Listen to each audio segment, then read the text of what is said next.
નમસ્કાર, હું પ્રવીણ. મગફળીના ગોડાઉનમાં થાનમાં જે અગ્નિકાંડ થયું તેનાથી શરૂઆત કરીએ.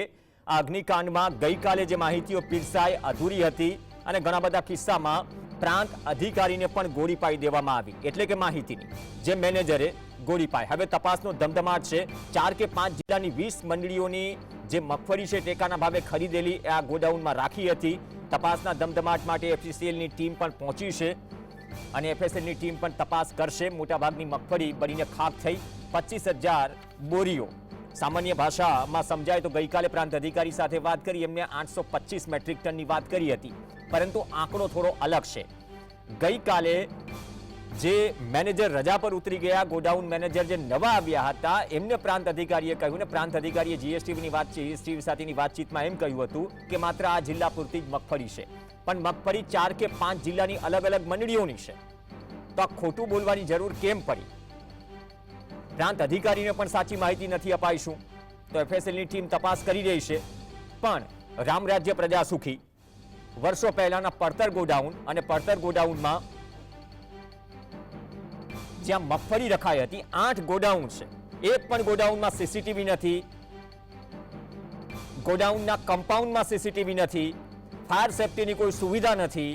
હવે એફએસએલની ટીમ દોડી ગઈ છે અને ગઈકાલે જે વાત થઈ હતી કે કદાચ આમાંથી અમુક મગફળીનો જથ્થો બચી જશે, પરંતુ દ્રશ્યો તમારી સામે છે. કદાચ એ સમજ આવે કે આગના કારણે મગફળી બળીને ખાક થઈ અથવા તો પાણીનો મારો ચલાવ્યો, ઓલવવામાં એ મગફળી સાફ થઈ. પણ જે લિસ્ટ એક ફરતું થયું છે, આ લિસ્ટની સ્પષ્ટતા માટે મેં ગાંધીનગર કૃષિ નિયામકને કોલ કર્યો, દિલીપભાઈ સંઘાણીને કોલ કર્યો, પરંતુ કોઈ વ્યસ્તતા હશે, વાતચીત ન થઈ શકી. સવાલો ઘણા હશે. સવાલો એ છે કે હાઈટેન્શન લાઇન જો નજીકથી પસાર થઈ છે તો નિયમ મુજબ ગોડાઉન શું હાઈટેન્શન લાઇનથી દૂર છે? જો એક પણ સીસીટીવી ન હોય કમ્પાઉન્ડમાં અને ગોડાઉનમાં, તો પછી મંજૂરી કઈ રીતે આપી દેવાય? એમઓયુમાં હોય છે મોટા ભાગે, જ્યારે ગોડાઉન નાફેડ રાખે અથવા તો કોઈ મંડળી રાખે, પ્રાઇવેટ ગોડાઉન કેમ ના હોય? તો પછી એ નિયમમાં ઉંદેડાથી બચવા માટેની દવાઓથી માંડીને બધી જ વસ્તુઓનો ખર્ચો અપાય છે. સીસીટીવી તો ફરજિયાત છે, પરંતુ તે લાગેલા નથી અને હવે આપણે આ આગ ઓલવવા માટે દોડી રહ્યા છે.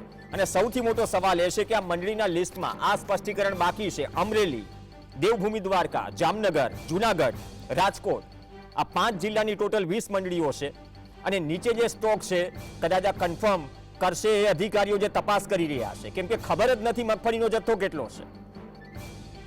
જે ગુણી છે 5,61,486. હવે થાનના 8 જ ગોડાઉનમાં હતી કે થાનના અલગ અલગ બીજા ગોડાઉન પણ છે?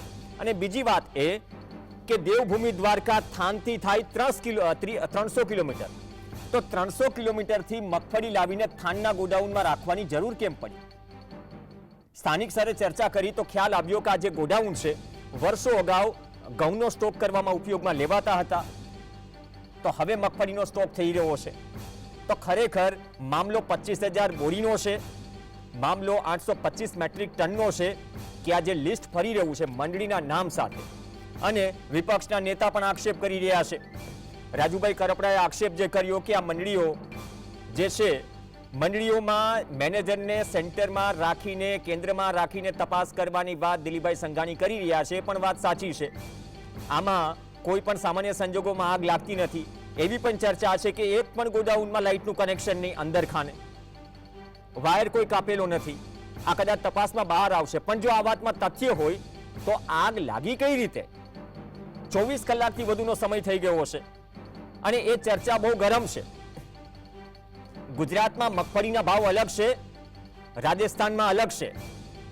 એ મગફળીઓ ગુજરાતમાં લાવી અલગ અલગ મળતિયાઓ થકી સેટિંગ કરી અલગ અલગ જગ્યાએ ચા પાણીના પૈસા આપીને રજીસ્ટર કરાવી દેવાની, અને એ મગફળી જે બહારથી લાવવામાં આવે છે એ મગફળીના વધુ ભાવ લઈને ટેકાના ભાવે સરકારને પધરાવવામાં આવે છે. જો આ વાતમાં દમ હોય, ગુજકો માસોલની જવાબદારી છે અને ગુજકો માસોલ ઉપરથી બહુ સારું કરી રહ્યું છે, પણ નીચેના ખાને શું આવી ચર્ચાઓ છે તો આની તપાસ ન થવી જોઈએ?